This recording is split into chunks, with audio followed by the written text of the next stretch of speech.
This week's question comes from a listener who's asking, what do you know about intuition and Torah? What do you know about intuition and Torah?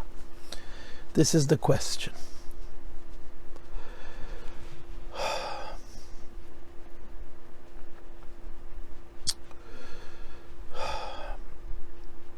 I want to give you an intellectual definition of intuition.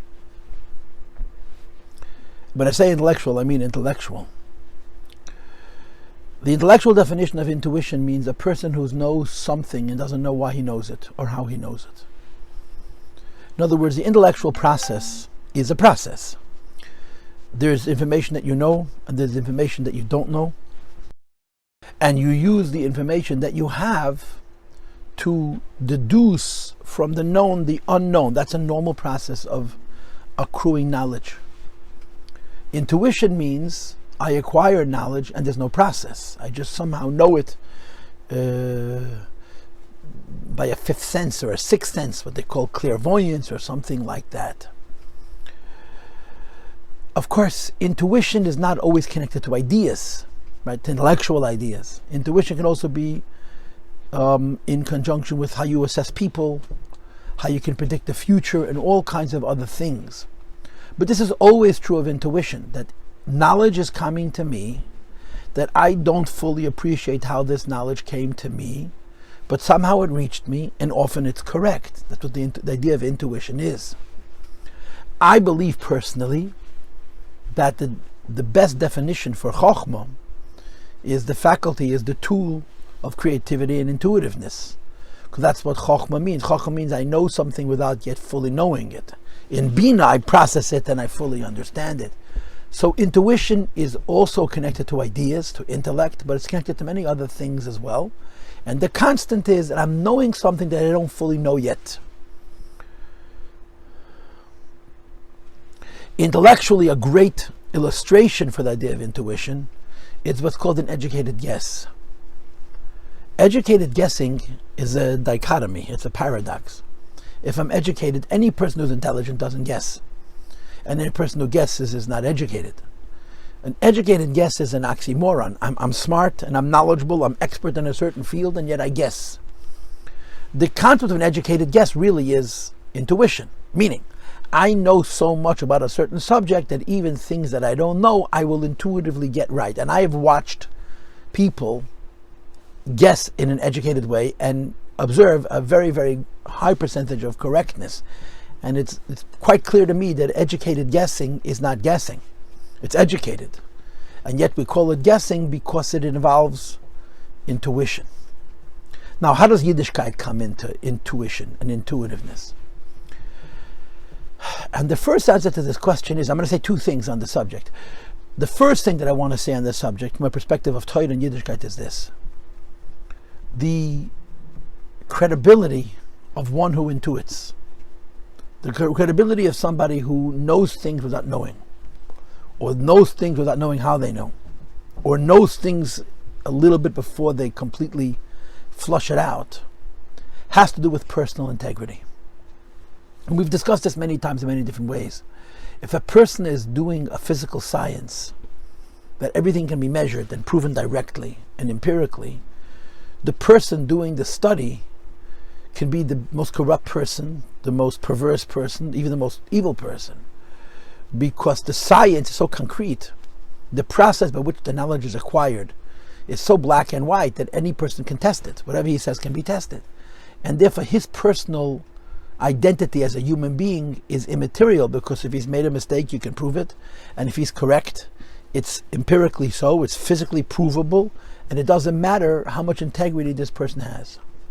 When you talk about philosophy, and especially when you talk about ruchnius, spiritual things, these are the kind of areas of knowledge that even when you know them, they're hard to prove. And even when you prove them, you can't prove them empirically. So personal integrity becomes much, much more significant and much, much more important. The Hebrew word that's used for this is perishus. A person who's pure in body and pure in mind has pure intuition. And a person who's not so pure in body and not so pure in mind has less pure intuition. So everybody has intuition, but the credibility of one's intuition, the likelihood of one being right, when they don't know how come they're right, is not determined by their process of how they make the determination, but literally based on who they are. A purer and a holier person has a healthier intuition, and he's more frequently correct when he guesses. They say a story about a Polish Rebbe who was asked how he's able to read other people's thoughts. He read other people's thoughts like as if they were speaking. And he said, when one's own machshava is pure, there's room for other people's thoughts. If a person controls his own thoughts completely, he can create space in his own mind for other people's thoughts. While people whose minds are more clouded by distractedness and by what's called machshava zora, whether it's zora on the halachic level or zora simply on the level of zora lachem, because their mind is wandering, there's less space within their brain to hear somebody else's thoughts. Now, I'm not saying that this word from this Polish Rebbe is as simple as that. Certainly, this tzaddik, who was able to read other people's thoughts, had special powers. It wasn't simply taras hamachshava, but it's certainly a part of it. The taras hamachshava, the purity of one's thoughts, leaves one open to know things that you cannot know through normal processes. Or like the famous story with the Rebbe Rashab, it's a similar idea, that the Rebbe Rashab was 12 years old. And his father told him basically that he's meant to be a Rebbe. And he made the decision that he has to be Mavared himself. And one of the things that he did was that before Bar Mitzvah, the Lashon in the Rishima says, I learned and accepted upon myself the Shulchan Aruch's chumras from every alternative opinion. And the other Lashon that's brought is, he trained his body to do by Api Shulchan Aruch instinctively.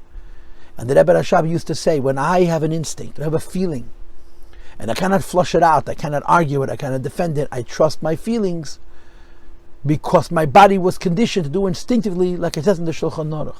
And of course there's the famous story where Achei Temimim, the Rebbe Rashab, made a statement about a very controversial question, and serious question. And the Rebbe Rashab said that he's basing his position on his feelings. So Reb Chaim said to the Rebbe Nishma Seid Lubavitch Rebbe Vashtelter, how do you make a decision on such a basis? And the Rebbe Rashab said, before Bar Mitzvah, I conditioned my body to do instinctively, like it's written in Shulchan Aruch, and I trust my instincts. And Reb Chaim said, Oy bazoi zay mirimit in Lubavitch Rebbe. The Reb Chaim supported what the Rebbe Rashab posited, because he trusted his intuition, basically. In other words, it's almost a form of soul language, of Ruach HaKodesh. When one is a greater Parush, their intuitions are truer and purer and more consistent with Elokus. Otherwise, they have a different kind of intuition. Now, everything that exists in Kedusha exists in L'umazeh, Zel L'umazeh. There are people who are involved in Tumah that also have intuition, and this is the exact opposite of Prishus and Tara.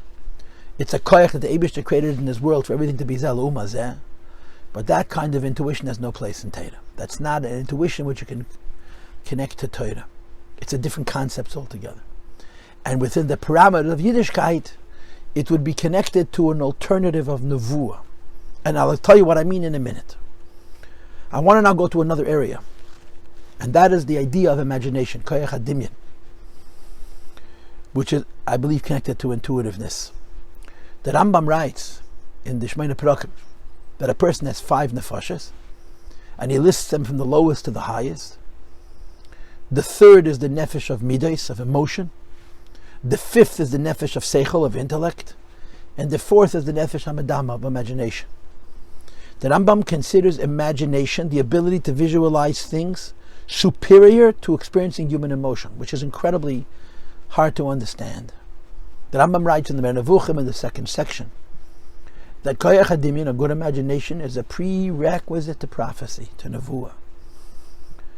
Now, imagination is nothing. It's just, your mind goes anywhere. But the ability to visualize, a chush in visualization, means that you have a capacity to create form, to carry an inspiration which Hashem is giving you from your subconscious to your consciousness.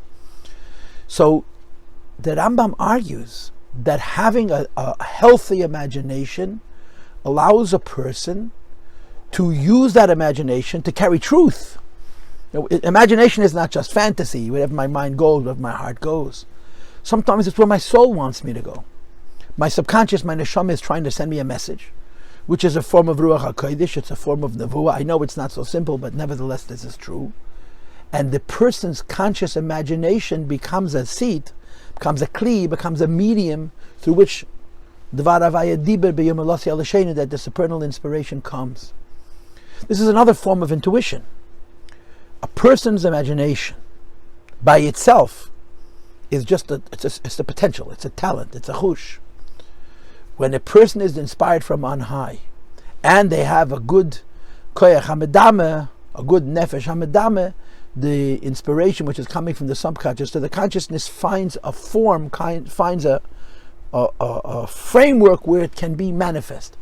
What's being said is not the imagination. What's being said is the subconscious. What's being said is the neshama. What's being said is a lakus. But the way it's carried, the way it's brought to us, is through the koyach hamedame. This is a different concept of intuition, because now we're seeing intuition as being a medium to carry something which is deeper than that. A person who's a porush, who's very pure and very holy, and he conforms to all the ideas of Nevuah which the Rambam discusses. And then the Eibishter inspires him. The inspiration of Hashem comes to him according to who he is. Like the Rambam reads, no two prophets prophesize the same way, because prophecy is to some extent a reflection of the character of the prophet. And part of that character is this koyach hamedame. So here the intuition is not the whole story. The intuition is a medium to carry something which is an inspiration which comes from HaKadosh Baruch Hu. And in this light I want to add, we find in Chazal an alternative kind of Nevuah. For example, according to the Rambam, the Nevuah of Lavan and the Nevuah of Bilam. Where the Gemara says that after the Churban Beis HaMikdash, Nevuah is no longer present, but it's found by Tipshim, by Noshim, by Amei Haaretz. All kinds of simple people can sometimes say things which are in lieu of prophecy. They're knowing things that they shouldn't be able to know. This is not based on perishus, and it's not based on intuition. In other words, these are not Torah ideas. The idea that in Torah, a person who's pure has good instincts, has good intuition, and the person who's pure and has a good imagination, using that imagination, the neshama speaks to him. These are concepts in Torah, these are religious concepts that a person can know without fully knowing, and the integrity of that knowledge is who they are.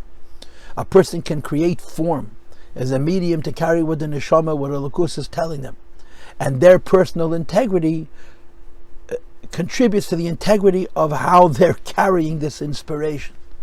But the idea that Hashem has a message and he doesn't have a messenger, so he chooses an unqualified messenger, like the Chazal say after the Churban, Noshim and Ktanim and so on and so forth, this is not a Torah concept of intuition. It's intuition.